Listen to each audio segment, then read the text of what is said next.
I care about what's happening in Hawke's Bay because I moved my entire family here from the United States 10 years ago, and I'd like to think I made the right choice.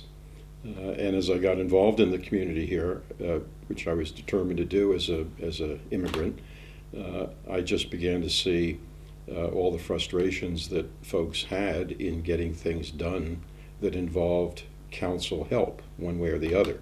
Whether they just needed to get consents simply, or whether they needed to get a project funded, or whether they had some policy initiative that concerned them about water quality or whatever.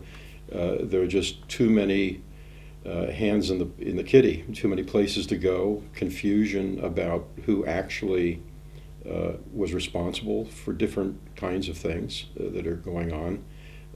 So very difficult to get a grasp of how would I have influence if I wanted to if I cared about something that was going on and I wanted to make a difference.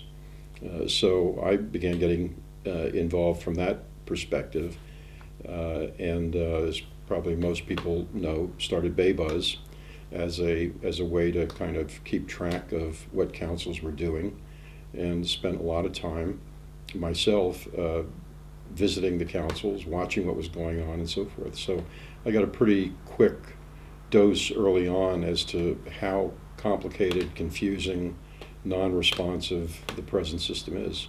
As you watch through, we just went through a long-term planning process, and all sorts of people come forward with ideas, some of them looking for funding, and often the situation is, well, what's the other council doing? Are they backing you? Are they not backing you? Or should you be going there? Should you be here in the first place? This is not our mission.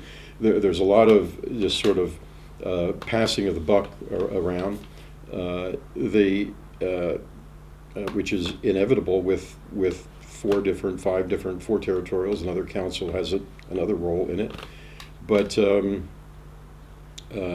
I guess what I see the most from a practical sense is the transaction cost that is borne by people who are trying to get things done. What the Hawke's Bay needs in the bigger picture, I guess, is it needs some growth strategies that are